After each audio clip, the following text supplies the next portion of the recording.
এখন দাঁড়িয়ে আছি এশিয়ার মধ্যে সবথেকে উঁচুতে অবস্থিত একটা সাসপেনশন ব্রিজ, চিচাম ব্রিজে। সমুদ্রপৃষ্ঠ থেকে যার উচ্চতা 4145 মিটার বা 13,596 ফুট।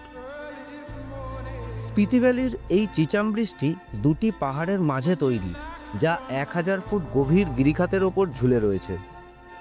2005 সাল থেকে এটি তৈরির কাজ শুরু হয় ও 2017 সালে আনুষ্ঠানিকভাবে সর্বসাধারণের জন্য খুলে দেওয়া হয়। বৃষ্টি হওয়ার আগে একটি কেবল কার চলতো এখানে, যেটি প্রচণ্ড ঝুঁকিপূর্ণ ছিল। বৃষ্টি হওয়াতে দুপাশের দুটি ভ্যালির মধ্যে যোগাযোগের প্রচুর উন্নতি হয়েছে।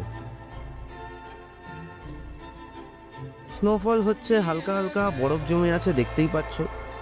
ওয়েদারটা কখনো মেঘলা বা কখনো রোদ উঠছে। সারা রাত ধরে স্নোফল হওয়ায় ভেবেছিলাম আসতে পারবো না, সকালে ওয়েদার ভালো হওয়ায় পৌঁছাতে পেরেছি।